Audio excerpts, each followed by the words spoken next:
हाँ जी student, class 12th में आज हम शुरू करेंगे NCERT चैप्टर थर्ड का नाम है मैट्रिक्स। तो सबसे पहले बात करते हैं डेफिनेशन ऑफ मैट्रिक्स की। इसकी डेफिनेशन होती है rectangular arrangement of numbers. Numbers में दोनों इंक्लूड होंगे, रियल नंबर और इमेजिनरी नंबर दोनों ही इंक्लूड होंगे, and function is called matrix. जैसे ये रेक्टेंगल आपने देखा होगा, इस तरीके से इस टाइप का अरेंजमेंट होगा। जैसे मान लीजिए मैंने यहाँ पर नंबर लिख दिया 1 2 3 4 5 11, ठीक है, और इसको इस तरीके से मैंने ये ऐसे बॉक्स में क्लोज कर दिया। आप पूरा रेक्टेंगल ऐसे पूरा रेक्टेंगल नहीं बनाओगे, आप यहाँ से ये ओपन होगा, यहाँ से भी ओपन होगा, सिर्फ इतना इतना बनाओगे, तो इसे बोलेंगे मैट्रिक्स। ये रेक्टेंगल की फॉर्म में है, नंबर्स आ गए इसमें, ठीक है, और इसको हम नाम दे देंगे A।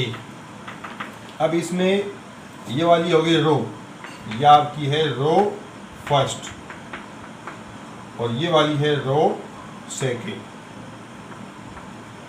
ये वाला है कॉलम, कॉलम है ये, इसको बोलेंगे C1, column first, column second, column third, इसे बोलेंगे R1 और R2, ठीक है।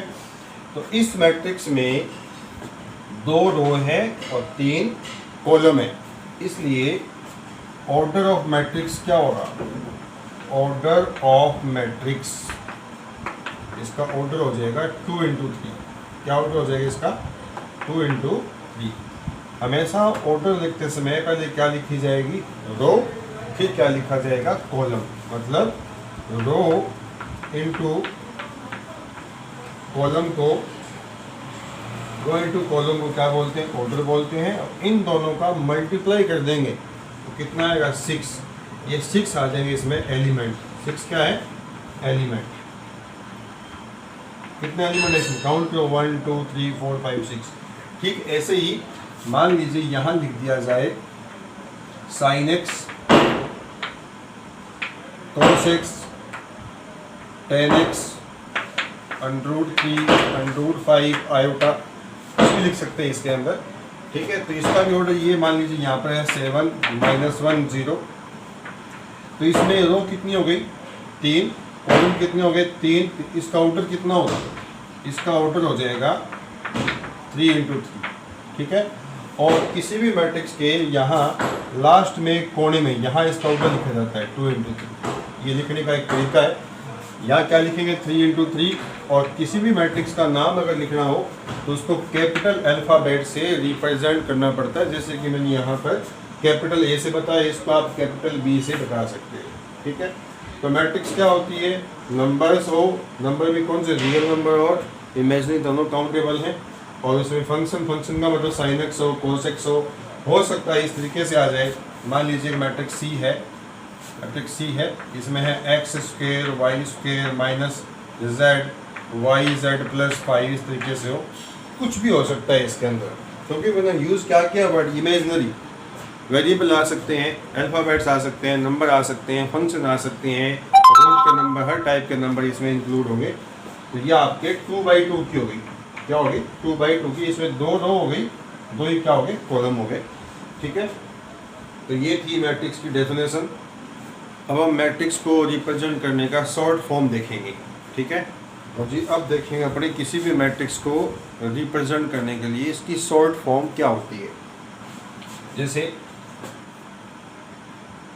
ऐसे स्मॉल ब्रैकेट बनाएंगे, यहाँ लिखा जाएगा AIJ, A स्मॉल a, और इसके पैरों में I और J लगा देंगे, और इसके आगे लिख देंगे ये A, ठीक है। अब मान लीजिए इसका m × n ऑर्डर है, मतलब ये A है ना, उस मैट्रिक्स के एवरी एलिमेंट को रिप्रेजेंट करता है ये। जैसे I की वैल्यू अगर 1 लगा दें और J की वैल्यू 1 लगा दें, यहाँ पर I बिलोंग टू इंटीजर और J belong to integer, positive, ठीक है। जैसे मैंने यहाँ पर डाल दिया इंटीजर, क्या है इसमें आप n कर लीजिए, नेचुरल नंबर कर लीजिए, ठीक है, J। तो अगर आई की जगह 1 डाल देंगे, जे की जगह 1 डाल देंगे, ये बन जाएगा A11। ये किसको बता रहा है कि ये ऐसी मैट्रिक्स को बता रहा है जिसमें m रो हो और n क्या हो, कॉलम हो। अब इस चीज़ का अगर हम मीनिंग समझें, इसका हम मीनिंग समझें, इसका मतलब निकालें, क्या निकल के आएगा कि इसमें m रो होगी तो फर्स्ट एलिमेंट क्या हो, इसमें m, आई की जगह 1 डाल दो, j की जगह 1 डाल दो, ये बन जाएगा A11। अब ये रो फर्स्ट शुरू होगी। फिर आई किसको रिप्रेजेंट करता है, यहाँ पर आई रिप्रेजेंट करता है रो को और जे रिप्रेजेंट करता है कॉलम को। आई यहाँ पर क्या है, रो, जे यहाँ पर क्या है, कॉलम। तो आई की जगह 1 डाल दिया जिसका मतलब रो पहली हो गई, और जे की जगह 1 डाल दिया तो कॉलम भी 1 हो गया। अब इस रो 1 में यहाँ आएगा, इसमें रो, ये रो फर्स्ट ही है, ठीक है, A1 का मतलब रो फर्स्ट ही है, और ये 2 लगाने का मतलब कॉलम सेकेंड। ये A11 है, ये रो फर्स्ट का, A11 का मतलब 1 का मतलब रो और इसका मतलब कॉलम। तो फर्स्ट रो फर्स्ट कॉलम, इसका मतलब है फर्स्ट रो सेकंड कॉलम। आगे जाएंगे तो ये वाला फर्स्ट रो थर्ड कॉलम, ये first column second column third column. अब बढ़ते बढ़ते कहाँ तक चले जाएंगे, हमें रो कितनी कर m करनी हो, ये लो m रो कौन सी हो गई, फर्स्ट हो गई। और रो फर्स्ट का कौन सा कॉलम, जैसे ये फर्स्ट सेकंड थर्ड, ये कौन सा कॉलम है, ठीक है। ऐसे ही हम बढ़ते बढ़ते कहाँ जाएंगे, रो क्या हो जाएगी, सेकंड शुरू, रो सेकंड का फर्स्ट एलिमेंट, रो सेकंड का सेकंड एलिमेंट, रो सेकंड का थर्ड एलिमेंट, ऐसे बढ़ते बढ़ते कौन सी A2n। A2n का मतलब है row second nth column, A2n का मतलब रो सेकंड nth कॉलम, ठीक है। ऐसे ही A31, A32, A33, बढ़ते बढ़ते कितना A3n। और ये कार्यक्रम कहाँ तक चलेगा, ऐसे ये आपकी A1, A2, A3 row first, row second, row third, से कहाँ तक जाना है हमें, mth रो। तो ये आ जाएगी ऐसे mth रो और फर्स्ट कॉलम। AM1 का मतलब है mth रो फर्स्ट कॉलम, और ये वाला क्या हो जाएगा AM2, ये वाला AM3 का मतलब हो गया mth रो और थर्ड कॉलम। और बढ़ते बढ़ते हम कहाँ तक चले जाएंगे, mth रो nth कॉलम, ठीक है। तो ये आपकी एक m इंटू n ऑर्डर का एक मैट्रिक्स आ गया, जिसको हमने कैपिटल A से रिप्रेजेंट कर दिया। तो ये अपने आप में मैट्रिक्स की शॉर्ट फॉर्म है, और इस शॉर्ट फॉर्म को अगर हम मीनिंग समझे, इसको ओपन करें तो ये वाली फॉर्म निकल के आएगी, जिसके अंदर कितने रो होंगे, m रो होंगे, n कॉलम होंगे। A11, A12, A13 जैसे आपसे पूछे A32 का मतलब क्या है, तो आप बताएंगे कि ये थर्ड रो का सेकंड एलिमेंट है। A32 का मतलब, 3 का मतलब रो नंबर थर्ड हो गई, 2 का मतलब कॉलम नंबर सेकंड हो गया। तो A32 क्या है, तीसरी रो का सेकंड एलिमेंट होगा। A31 का मतलब तीसरी रो का फर्स्ट एलिमेंट होगा। A33 का मतलब तीसरी रो का थर्ड एलिमेंट होगा, ठीक है। AM3 का मतलब mth रो का थर्ड एलिमेंट होगा, ठीक है। तो ये बढ़ते बढ़ते कहाँ तक पहुँच गए, mth रो में, और ऐसे बढ़ते बढ़ते कहाँ तक पहुँच गए, ठीक है। mn का मतलब ये mth रो का nth एलिमेंट है, ठीक है। तो ये m इंटू n ऑर्डर का एक मैट्रिक्स हो गया, ठीक है, जहाँ पर i किसको रिप्रेजेंट करेगा, रो को, और j किसको रिप्रेजेंट करेगा, कॉलम को। तो ये m इंटू n मैट्रिक्स की जनरल फॉर्म हो गई, जनरल फॉर्म। और ये वाली कौन सी फॉर्म हो गई, इसकी शॉर्ट फॉर्म, ठीक है। अब हम करेंगे टाइप्स ऑफ मैट्रिक्स। हाँ, टाइप्स ऑफ मैट्रिक्स करने से पहले हम एग्जांपल करते हैं थर्ड, जो कि एनसीईआरटी बुक के अंदर ही है। कंस्ट्रक्ट ए मैट्रिक्स, एक मैट्रिक्स हमें तैयार करनी है ऑफ ऑर्डर 3×2। उसका ऑर्डर कितना होगा, 3×2 होगा। Whose element is denoted by AIJ, ये शॉर्ट फॉर्म है, इज इक्वल टू 1/2 मोड, ये क्या दिया हमें, मोड I-3j, ठीक है। तो हमें सबसे पहले ये देखना पड़ेगा कि 3×2 ऑर्डर का जो मैट्रिक्स होता है उसकी जनरल फॉर्म कैसी होगी। We know that matrix of 3×2 order, तो इसका मतलब उसमें रो कितनी होगी, 3 होगी ऐसे, और कॉलम कितने होंगे, कॉलम होंगे 2, ठीक है। तो पहला एलिमेंट A11 और A12, क्योंकि हमें कॉलम कितने करने, 2 ही करना है, फर्स्ट कॉलम सेकंड कॉलम, ये रो फर्स्ट होगी। ऐसे ही A21, A22, A31, 3 2। तो ये आपके 3 इंटू 2 ऑर्डर का एक मैट्रिक्स हो गया, ठीक है।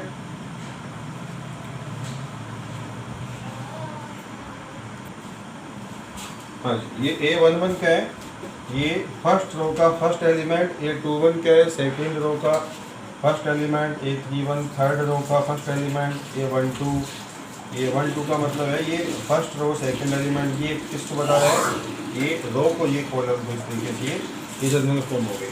हमें क्या करना है, ये एलिमेंट निकालना पड़ेगा A11, यहाँ पर I भी 1 डालना पड़ेगा और J भी 1 डालना पड़ेगा, क्योंकि A11 में I भी 1 J भी 1, इसकी कंपेरिजन इससे करो, ये आपका एलिमेंट इसमें डालना पड़ेगा। तो मैं A11 निकाल देता हूँ। A11 कैसे आएगा, या I किसी का 1 डाल दो, J किसी का 1, इज इक्वल टू 1/2, I कितना 1 हो गया, -3 इंटू J भी कितना हो गया 1, 1 का इससे क्या 3 आ जाएगा, तो ये कितना बच गया 1/2, ये बच गया -2। तो 1/2 -2 का मोड कितना होता है +2, -2 का मोड कितना होता है +2, ये इससे कट जाएगा, कितना आ जाएगा 1, ठीक है। तो A11 की वैल्यू कितनी आ गई, A11 की वैल्यू आ जाएगी 1, ठीक है। ऐसे ही A12 निकालना है, तो यहाँ निकाल लेते हैं A12 कैसे निकालेंगे, I किसका 1 डाल देंगे, J किसका 2, ठीक है। तो 1/2 1 - 2 इंटू 2 कितना हो गया, ये 1 - 4 -3 का मोड क्या हो जाएगा +3 में 2 का डिवाइड होगा, तो कितना आ जाएगा 3/2, ये आ गया। ऐसी A21 में क्या करना है, I की जगह इसमें 2 डालना है और J की जगह डालना है, इसे 1 डालना है, J की जगह 1, ठीक है। तो 2 - 3 हो गया, -1 का मोड हो गया +1 में 2 का डिवाइड किया, हाफ आ जाएगा, ठीक है। ऐसे ही इसमें आ जाएंगे, A21 में आ गए, A22 निकाल लेंगे, A22 तो हाफ, I की जगह कितना 2, तो J की जगह 2 कितना आया -4 का मोड +4 डिवाइड बाई 2 कितना 2। ऐसे A31 में आ जाएंगे, A31 तो हाफ 3 डाल देंगे, 3 माइनस और J की जगह 1 डाल देंगे, ठीक है। ये भी कितना आ जाएगा 3 आ जाएगा, ये हो गया 0/2, कितना आ गया 0 आ गया। ऐसे ही A32 निकाल लेंगे, ठीक है। 32 में क्या करें 1/2, I की जगह 3 डाल देंगे और J की जगह 2 डाल देंगे, कितना आ जाएगा 3/2, ठीक है। इस तरीके से ध्यान देना, इसमें गलती नहीं होगी हो, ठीक है। अगर सारी की सारी वैल्यू इसमें डाल देंगे, तो इसमें A11 की वैल्यू क्या थी, A11 की वैल्यू थी 1। अच्छा, A12 की वैल्यू कितनी है, A12 की वैल्यू है 3/2, कितनी वैल्यू है इसकी 3/2। A21 की वैल्यू क्या है, A21 की वैल्यू है हाफ। आप सीधा नहीं करेंगे, पहले इसकी जनरल फॉर्म तैयार करेंगे, इसी को देखकर इसकी रियल फॉर्म बनेगी, ठीक है। A22 की वैल्यू कितनी है 2, इसकी वैल्यू 2 आ गई। A31 की वैल्यू कितनी है 0, इसकी वैल्यू 0 आ गई। और A32 की वैल्यू कितनी है 3/2, इसकी वैल्यू आ गई 3/2। तो ये आपका वो मैट्रिक्स आ जाएगी, ठीक है। इसका हम आंसर चेक कर लेते हैं एक बार।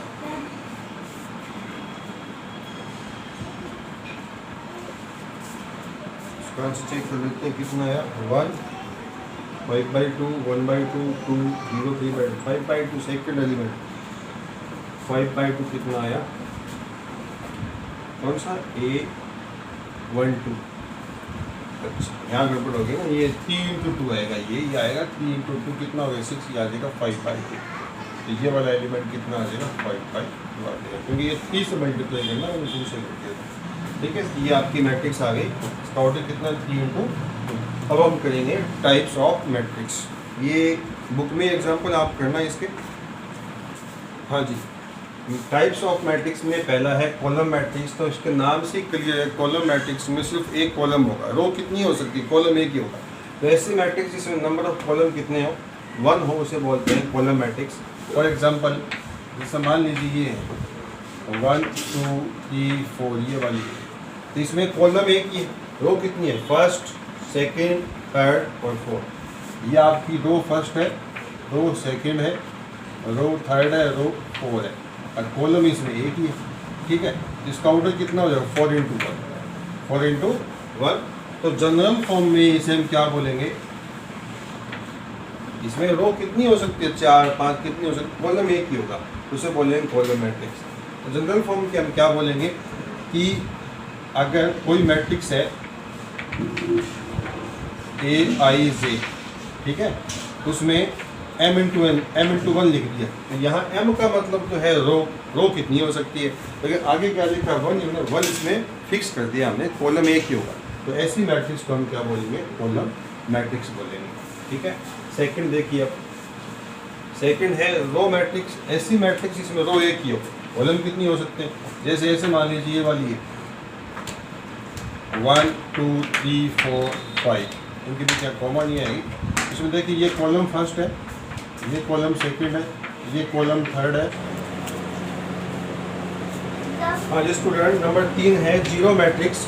जीरो मैट्रिक्स क्या होती है, इसके नाम से स्पष्ट है, जीरो मैट्रिक्स ऐसी मैट्रिक्स जिसमें सारे एलिमेंट जीरो ही हो, जैसे ये जीरो मैट्रिक्स है, एवरी एलिमेंट जीरो है, इसको O से रिप्रेजेंट करते हैं, ये जीरो नहीं है, कैपिटल O है, ये 2 ऑर्डर की है, ऐसे ही 0 0 0 0 0 0, ये 2×3 ऑर्डर की है।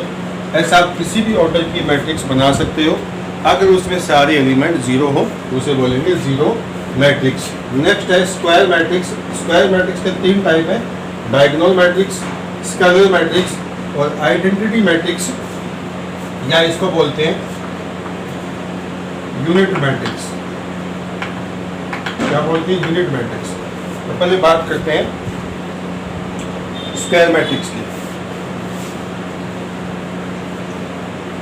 स्क्वायर मैट्रिक्स का मतलब ये हुआ कि ऐसी मैट्रिक्स जिसमें नंबर ऑफ रो और नंबर ऑफ कॉलम इक्वल हो, जैसे ये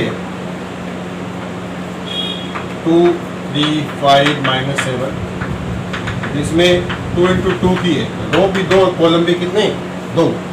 ठीक है, एक मैट्रिक्स मान लीजिए B है 1 2 3 -1 0 5 7 0 10, ये 3×3 ऑर्डर की है, इसमें सारे के सारे एलिमेंट कुछ भी हो सकते हैं। ठीक है, स्क्वायर मैट्रिक्स किसको बोलेंगे, इसमें नंबर ऑफ रो और नंबर ऑफ कॉलम क्या हो, सेम हो। ठीक है, इसमें दो रो 2 कॉलम, इसमें 3 रो और 3 कॉलम। ठीक है, इसे 4×4 5×5 किसी भी ऑर्डर की हो सकती है। हाँ, +2 क्लास के अंदर मैक्सिमम आपको 4×4 ऑर्डर की मैट्रिक्स मिल सकती है, इससे ज़्यादा ऑर्डर की मैट्रिक्स नहीं मिलेगी। अब हम बात करते हैं स्क्वायर मैट्रिक्स का first type, diagonal matrix. Diagonal matrix क्या होती है, ऐसी मैट्रिक्स, डायगोनल मैट्रिक्स होगी स्क्वायर मैट्रिक्स ही। जैसे मैं एग्जांपल देता हूँ 3×3 का, तो उसमें डायगोनल ये वाला, इस डायगोनल, इसको बोलते हैं मेन डायगोनल। ठीक है, इस डायगोनल के एलिमेंट जो होंगे, इसको छोड़ के बाकी सब एलिमेंट जीरो होंगे। ठीक है, इसको बोलेंगे डायगोनल मैट्रिक्स, मतलब मेन डायगोनल को छोड़कर बाकी सभी एलिमेंट क्या होंगे, जीरो होंगे, उसे बोलेंगे डायगोनल मैट्रिक्स। ठीक है, नेक्स्ट है स्केलर मैट्रिक्स। ये भी क्या होती है, स्केलर मैट्रिक्स भी स्क्वायर मैट्रिक्स का ही टाइप है। इसमें क्या होंगे, ये सारे एलिमेंट सेम होंगे, जैसे मान लो 2 2 2 आ गए, बाकी सब जीरो हो जाएंगे। ठीक है, तो डायगोनल मैट्रिक्स क्या बनेगी, स्क्वायर मैट्रिक्स। डायगोनल मैट्रिक्स क्या बनेगी, स्केलर मैट्रिक्स। तो स्केलर मैट्रिक्स की डेफिनेशन ये हुई कि a diagonal matrix is called scalar matrix if all element of main diagonal are same. ठीक है, यही इसका डेफिनेशन है कि ए डायगोनल मैट्रिक्स से स्केलर मैट्रिक्स बनती है। ठीक है, अब बात करते हैं आइडेंटिटी एलिमेंट की। ये आइडेंटिटी एलिमेंट ये वाली बनेगी, इसमें क्या होगा, इसमें सारे एलिमेंट क्या होंगे, 1 1 1, इस तरीके से हो जाएंगे, इसको बोलेंगे आइडेंटिटी मैट्रिक्स। ठीक है, इसमें ये सारे एलिमेंट हमेशा ही क्या होंगे, 1 होंगे। ठीक है, तो स्केलर मैट्रिक्स क्या बनती है, आइडेंटिटी मैट्रिक्स। डायगोनली क्या बनती है, स्केलर मैट्रिक्स। ठीक है, इसकी डेफिनेशन क्या होगी, इसकी डेफिनेशन शॉर्ट में ये हो जाएगी, ए इसी को बोलते हैं A11 A22 A33, तो इसमें ये बोलेंगे AI ठीक है, नॉट इक्वल टू 0। ठीक है, और AIJ इक्वल टू 0, जहाँ I not equal to J और यहाँ I इक्वल टू J। इस बात का मतलब ये है कि जहाँ आई और जे बराबर रहेंगे वहाँ एलिमेंट नॉन जीरो होंगे, और जहाँ आई और जे बराबर नहीं होंगे वो एलिमेंट जीरो होगा। जैसे ये आपका ये क्या है, ए 1 1 है, तो 1 1 है, इसका मतलब ये आई और जे कितना हो गया, 1 1 हो गया, ये एलिमेंट नॉन जीरो होगा, नॉन जीरो होगा। ये क्या है, ए 2 2, ए 1 1 ए 1 2 ए 1 3 ए 2 1 ए 2 2, ठीक है। तो ये एलिमेंट नॉन जीरो होगा, ये एलिमेंट नॉन जीरो होगा क्योंकि इसमें आई और जे बराबर है। बाकी जैसे ये वाला एलिमेंट कौन सा ए 1 3 है जिसमें आई 1 हो गया और जे कितना 3 हो गया, इसलिए आई और जे नॉट इक्वल है, तो एलिमेंट जीरो हो जाएगा। स्केलर मैट्रिक्स में क्या होगा, इसमें ऑल एलिमेंट सेम होंगे, कांस्टेंट होंगे। जैसे हम ये बोल सकते हैं ए आई जे इक्वल टू कांस्टेंट, ठीक है, जहाँ आई इक्वल टू क्या होगा, जे होगा, ठीक है, आई इक्वल टू क्या होगा, जे का एलिमेंट क्या होगा, कांस्टेंट होगा। ए किसको बिलोंग करेगा, रियल नंबर, ठीक है, लेकिन वो जीरो नहीं होगा, वो जीरो नहीं होगा, ठीक है। इसमें क्या होगा, इसमें ए आई जे इक्वल टू कितना होगा, 1 होगा, जहाँ आई इक्वल टू क्या होगा, जे होगा। मतलब ये एलिमेंट सारे के सारे 1 हो जाएंगे जहाँ आई और जे इक्वल है, ठीक है। तो डायगोनल मैट्रिक्स में क्या होता है, मेन डायगोनल, मेन का मतलब ये वाला डायगोनल, ये वाले डायगोनल की बात नहीं कर रहा हूँ मैं, इसको बोलते हैं मेन डायगोनल, ठीक है, इसको बोलते हैं प्रिंसिपल डायगोनल। इसके एलिमेंट क्या होंगे, नॉन जीरो होंगे, बाकी सब जीरो हो जाएंगे। इसमें क्या होंगे, स्केलर मैट्रिक्स में सारे के सारे सेम होंगे, ठीक है। ये इस एलिमेंट के मतलब डायगोनल मैट्रिक्स की क्या बनती है, स्केलर मैट्रिक्स बनती है, और स्केलर मैट्रिक्स की क्या बनती है, आइडेंटिटी मैट्रिक्स, अगर उसका एवरी एलिमेंट प्रिंसिपल डायगोनल का 1 हो, ठीक है। तो ये थे आपके मैट्रिक्स के टाइप। अब आगे बढ़ते हैं। एक और ध्यान रखना आप, 1 into 1 ऑर्डर की मैट्रिक्स, जैसे मान लीजिए यहाँ पर मान लीजिए 2 है, इसको बोलते हैं सिंगलटन मैट्रिक्स, सिंगलटन मैट्रिक्स, जिसमें एक ही रो हो एक ही क्या हो, कॉलम हो, इसको बोलते हैं सिंगलटन मैट्रिक्स, ठीक है। और इसको अपने डायगोनल मैट्रिक्स भी बोल सकते हैं क्योंकि इसमें क्या है, ये डायगोनल है, ये नॉन जीरो भी है, ठीक है। तो ये था इसमें डायगोनल मैट्रिक्स का एक लास्ट एग्जांपल, इसको सिंगलटन मैट्रिक्स बोलते हैं। अब हम बात करेंगे इक्विलिटी ऑफ मैट्रिक्स की। स्टूडेंट अगला टॉपिक है इक्विलिटी ऑफ मैट्रिक्स। दो मैट्रिक्स इक्वल कब होती है, तो इसके लिए आपकी दो कंडीशन है, दो कंडीशन फुलफिल होनी चाहिए तभी जाकर दो मैट्रिक्स है वो इक्वल होती है। पहली कंडीशन तो ये है कि उनका ऑर्डर सेम हो, और दूसरी कंडीशन ये है कि उनके ऑर्डर सेम होने के साथ साथ उनका एवरी एलिमेंट भी सेम हो। फॉर एग्जांपल जैसे ये मैट्रिक्स ए है 1 2 3 4, एक मैट्रिक्स बी है 1 2 3 4, इसका ऑर्डर कितना है 2 into 2, इसका ऑर्डर भी कितना है 2 into 2, ठीक है। और इसका फर्स्ट एलिमेंट 1, इसका फर्स्ट एलिमेंट 1, इसका ये 3, इसका ये 3, ये इसका कॉरेस्पॉन्डिंग है, ये इसके बराबर है और ये इसके बराबर है, तो ऑर्डर भी सेम है और साथ में इनका एवरी एलिमेंट भी इक्वल है, सेम है। फॉर ऑल बिलोंग टू आई जे के लिए, जैसे A11 ये A11 सेम है, ठीक है, A22 A12 A12 सेम है, ठीक है। तो बुक में आप डेफिनेशन इसकी पढ़ लेना, मैंने सिंपल लैंग्वेज में आपको ये बता दी, ठीक है। ऐसी मान लीजिए मैट्रिक्स सी है, ये मान लीजिए A B C P Q R, दूसरी मैट्रिक्स डी है A B C P Q R, इसका ऑर्डर कितना है 2 into 3, 2 2 3 कॉलम, इसका ऑर्डर भी कितना है 2 into 3, इसका A11 इक्वल टू A11, इसका A12 इक्वल टू A12, इसका A13 इक्वल टू A13, इसका भी, इसका A21 इसका A21 सेम है, ये इसके बराबर है और ये इसके बराबर है। अगर दो मैट्रिक्स इक्वल हो गए, तो दो मैट्रिक्स इक्वल होगी वो लिखेंगे कैसे, ये matrix A equal to B, इस तरीके से लिखा जाएगा, ठीक है। Matrix D equal to matrix D, तो दो मैट्रिक्स इस तरीके से बराबर होगी। अब उनका एवरी एलिमेंट भी सेम है और उनका ऑर्डर भी सेम है, ठीक है। अब हम क्या करेंगे, इक्वलिटी ऑफ मैट्रिक्स में कुछ सवाल करेंगे, एग्जांपल वो देखेंगे अभी।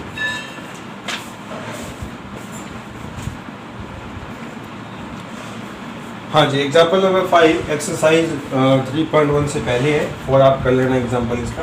तो ये इक्वल दे रखा है, ये मैट्रिक्स किस ऑर्डर की है, इसमें देखो ये रो फर्स्ट रो सेकेंड, तो ये आपके 2 into 2 ऑर्डर की, ये भी कितनी 2 into 2 ऑर्डर की। आपको चेक करने की ज़रूरत नहीं, वैसे इक्वल दे रखा है, फिर मैं आपको चेक करवा देता हूँ कि इक्वल क्यों है, ऑर्डर सेम है। और दूसरी बात ये इक्वल लगा, इसका मतलब इसका कोरेस्पॉन्डिंग एलिमेंट भी बराबर होंगे। तो अगर दो इक्वल मैट्रिक्स इक्वल दे रखी हो तो उनकी डेफिनेशन क्या है, कोरेस्पॉन्डिंग एलिमेंट भी बराबर होते हैं, ऑर्डर इसका सेम है। हम कंपेयर करेंगे, क्या करेंगे, कंपेयर, और फिर इसको सोल्व कर देंगे। तो 2a plus B equal to 4, ये पहली इक्वेशन। दूसरी a minus 2b equal to कितना, माइनस, ये सेकेंड इक्वेशन। और थर्ड में 5c minus b equal to 11, और फिर 4c plus 3b equal to 24, equation number third. और कौन सी, 4। अब इनको सोल्व करना आपको, तो इसको आप 2 से मल्टीप्लाई कर दीजिए, कितना हो जाएगा ये, इसको 2 से इंटू कर दो इसको, ये कितना हो जाएगा 4a plus 2b equal to कितना, 8। ये फर्स्ट इक्वेशन ये बन गई। अब इसको यहाँ से हटा दो, ठीक है, जैसा आपने 10th में सोल्व किया वैसे ही कर रहा हूँ। ये कट जाएंगे 4a, और ये कितना हो जाएंगे 5a, और ये कितने हो जाएंगे 5, ये कितना आ जाएगा 1, ये 1 आ जाएगा। 5 का डिवाइड किया, अब a के बंदे 1 यहाँ पर डाल दो, 4 इसमें माइनस कर दो, 4 बचेगा, 4 में 2 का डिवाइड कर, b कितना आ जाएगा 2 आ जाएगा, ठीक है। अब इनको सॉल्व करें, इसको आप 3 से मल्टीप्लाई कर दो, कितना हो जाएगा 15c प्लस कितना 15d, 3 से मल्टीप्लाई किया 3d इक्वल टू कितना 33, तो ये आ जाएगा 4c plus 3d equal to 44। इसको मैंने 3 से इंटू कर दिया ताकि यहाँ पे कितना आ जाए 3d आ जाए।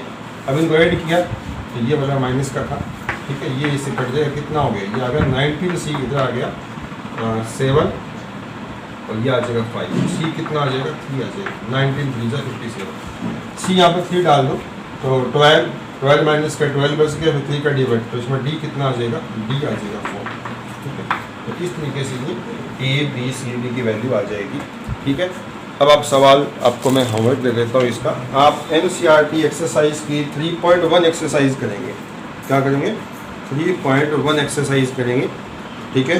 आपको वो दिक्कत होगी तो नेक्स्ट वीडियो में आपको क्वेश्चन करवा दिए जाएंगे। मैं आपको एक क्वेश्चन करवा रहा हूँ, इसका क्वेश्चन नंबर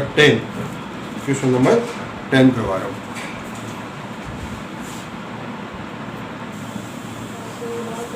हाँ जी स्टूडेंट, NCERT में 3.1 में क्वेश्चन नंबर 10 देखिए, the number of all possible matrices, कितने मैट्रिक्स बन सकते हैं नंबर में, 5 10 15 20 इस तरीके से, ऑफ ऑर्डर 3 into 3 ऑर्डर की मैट्रिक्स बनानी है, विद ईच एंट्री 0 या 1, उसकी एवरी एंट्री को 0 से या 1 से उसको फिल करना है। तो पर ये देखिए तो 3 into 3 ऑर्डर की मैट्रिक्स होती कैसे है, इस तरीके से होगी, जैसे A11 A12 A13 first row, और 3 रो 3 कॉलम होगी, इसमें फर्स्ट रो होगी 3 कॉलम बना दिया। सेकंड रो में A21 A22 A23 A31 A32 A3, ये इसके 3 into 3 मैट्रिक्स का जनरल फॉर्म हमने देखा।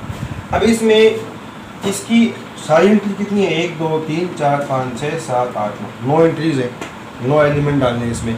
अब 9 के 9 एलिमेंट इसमें 0 डाल दें, या सबको 1 1 डाल दें, 0 या 1 डाल दें, या कुछ 0 कुछ 1 डाल दें। फिर कुछ 0 कहाँ डालें, यहाँ 2 0, कभी यहाँ 2 0, कभी यहाँ 2 0 2 1 कर दिए, कभी तीनों 1 कर दिए, तीनों 0 कर दिए, कभी ये सारे 0 ये सारे 1 कर दिए, कभी ये 0 0 कर दिए, ये सारे ये 2 1 1 कर दिए। मतलब कितने पॉसिबल तरीके हैं इसको बनाने के, समझ गए। जैसे ऐसे बनाइए, मैंने एक बार सारे के सारे 0 कर दिए, ठीक है, सारे 0 कर दिए, एक मैट्रिक्स ये बन गई। फिर दूसरी बार मैंने यहाँ 1 कर दिया। अब ये पीछे वाले मैट्रिक्स से थोड़ी डिफरेंट है, बिल्कुल सेम नहीं है, ये न्यू मैट्रिक्स मानी जाएगी, सेकंड हो गई।